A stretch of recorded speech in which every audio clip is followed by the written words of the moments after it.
Hello everyone, welcome back to Our Perfect Dreams Delayed with Courtney and Trinity. This is episode 8. Hi everyone, we've missed you. Today we're going to be a Q&A, so we're answering questions that we asked you guys on Facebook and Instagram. If you want to see us answer some questions, don't forget to smash that subscribe button down below before you leave, of course. Give us a little thumbs up. Yes ma'am, please. And hit that little bell so you can be notified when we do post. Yes ma'am. Now without further ado, let's get into it. If you could go anywhere for vacation, where would you go? Oh girl. I have always dreamt of going to Bora Bora. I just want to. The water's beautiful there. I'm just that's where or Italy. Or Paris. But yeah.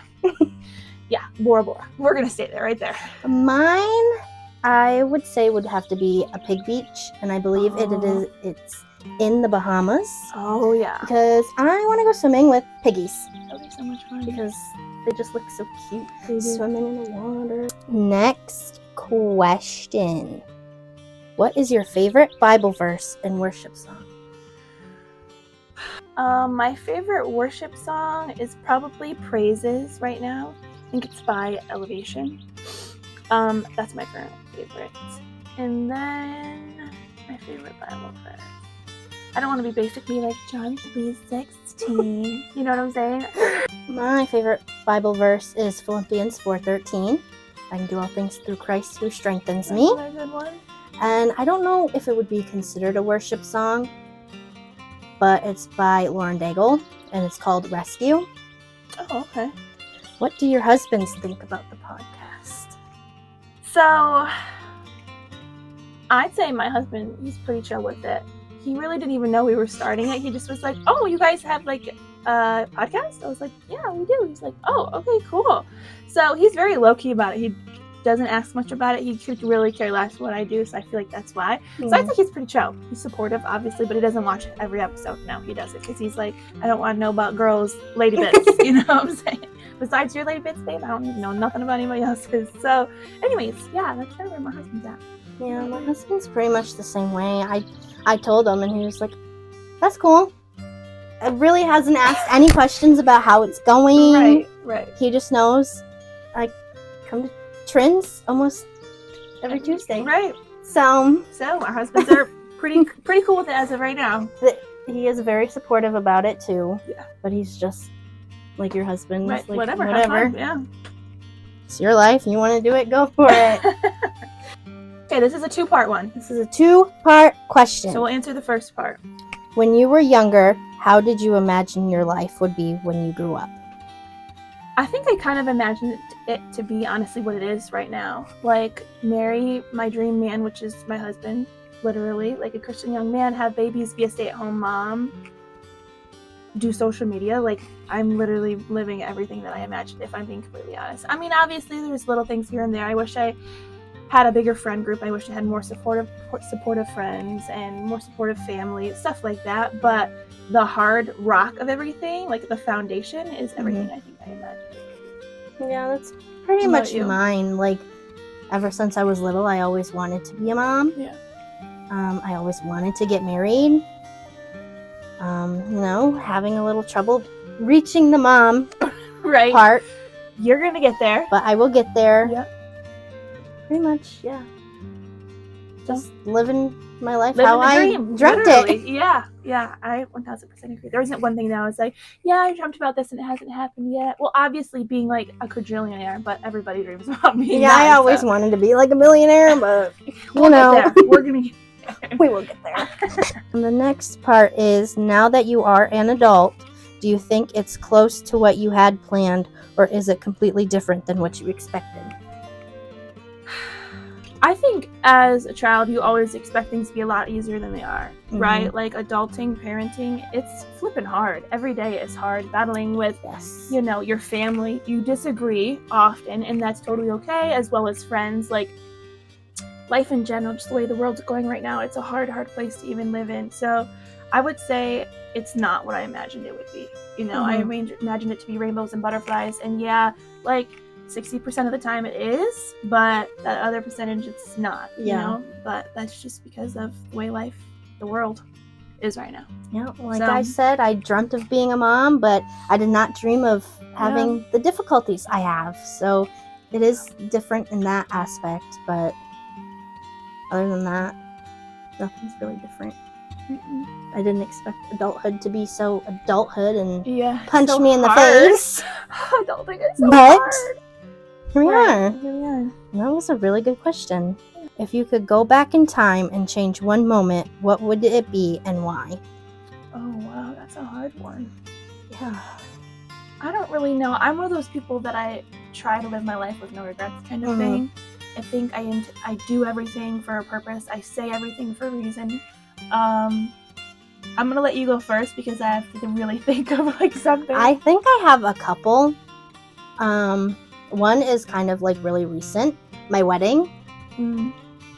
I would definitely go back and change the ideas of what I had and who I had in my wedding and putting my foot down where I didn't put my foot down. And then another one is just kind of like way back when I was in like high school and just the group of friends I had back then. Right. That's pretty much all I would change. Yeah. I would say probably like kind of the way I lived my life when I was in like my high school. I just was very much like I wanted to fit in and I wanted to, you know, be with everybody, do what everybody was doing. I didn't do drugs or anything crazy like that, but I just got around with the wrong crowds, and I wish I just wouldn't have. I wish I would have just stayed like on the path and not just tried to fit in with the world. So I guess that's kind of a regret, just because I hope my kids never have to go through that. You know what I'm saying? And never feel like they have to do this or they have to go to this party, whether you drink or not, but you just feel like you have to go to this party so you look cool. Like, I don't want my kids to feel that way. You know what I'm saying? So, yeah, I would say that's kind of a regret, is maybe the way I lived my life for like a year and a half before I met my now husband. I wish I could change that section of my life and just not do some things that I did. Yeah. Yeah. I think we all had that though. Yeah. Live and learn. Live and learn. Does PCOS affect people differently? Absolutely. Absolutely. In a way, I wish it affected everybody the same, so that it was normalized and it was like, oh yeah, this is just what's to expect. But it's so flipping different for everybody. Yep. And it sucks. Some people have like a very low case of it. Some people have a mild case and some people have moderate, where I kind of have a mild case, but it's not too bad because I don't have like the cysts or anything, but I do have the extra facial hair, which do not like at all.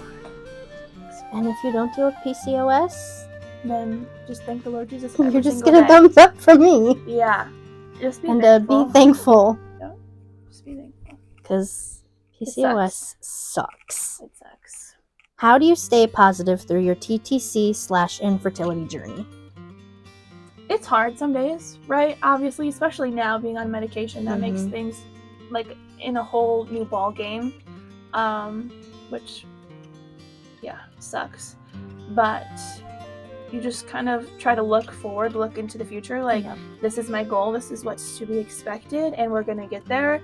And that's literally the only thing that gets me through, is just like, at the end of this, we're gonna have a baby. So no matter what bumps we go over, what hardships we have, we're gonna get a baby, you know? And that's just kind of how I get through it personally. That's pretty much mine. Also having a support group like you, Oh yeah, my parents, my husband, yes. That definitely helps. And just knowing that in the end, even though there's a whole bunch of bumps in the road, God has a plan for us, and we'll get there, even though we have to go through all these bumps some bumps and hoops and flips. Yep.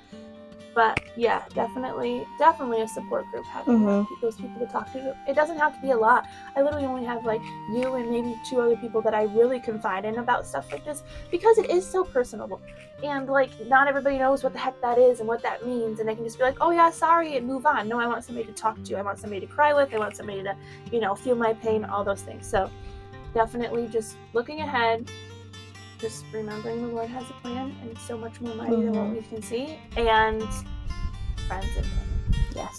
Yeah. Definitely. Why did you start the podcast, and how did the podcast become a thing? Oh, do you want to start? Or do you want me to start?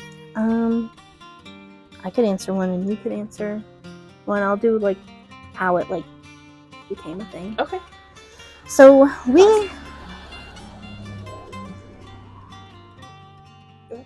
we actually started this podcast here at Trin's place. I came over one day because I was just having the worst mental day ever. So Trin was like, why don't you just come over? We can hang out. We don't really got to talk. We can just hang out.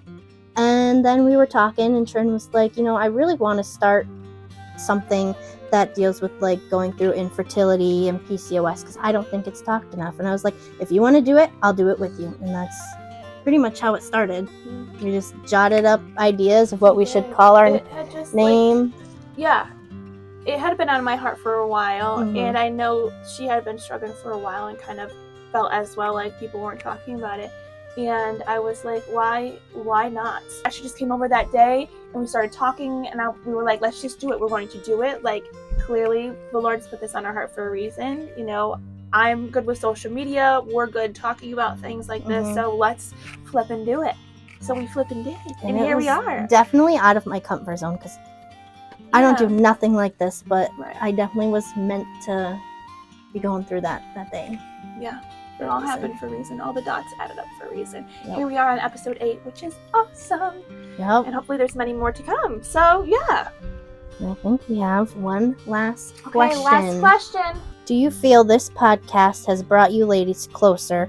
And what is something you learned about each other that you might have not known before doing the podcast together? Wow, that is a long question. That was a hard one to chew. All right, what was the beginning? Do you feel this podcast has brought you ladies closer? Absolutely.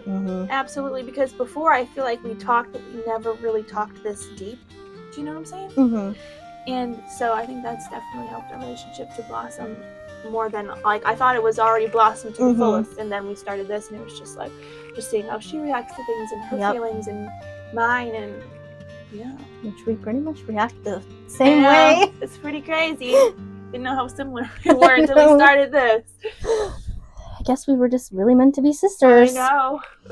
And the second part of this is, what is something you learned about each other that you might have not known before doing the podcast together? I think for me, maybe, like, not knowing how, like, much you struggled. So like you said, before we really did this podcast, we, like, really didn't talk deeply about our emotions and what we were going through until we did this. That's very true. So it was pretty much like not knowing how bad you struggled and how hard it was. Yeah, I think I agree with that too. She's a very, like, hard egg to crack. So, doing this has definitely made her crack, and I can see all of her cracks now and all her wounds, and that's kind of nice in a way to just know all the things she's been through, and so it's definitely brought us closer. I definitely have learned about a quadrillion new things about her personality, like her perspective on things, the way she reacts to things, the things she doesn't like. For sure. That was the very last question. That was a good one. That was a good hard. one. That was hard. I could sit here and answer that one for the rest of the day. So we're gonna end this video with some cupcakes. Cupcake hack?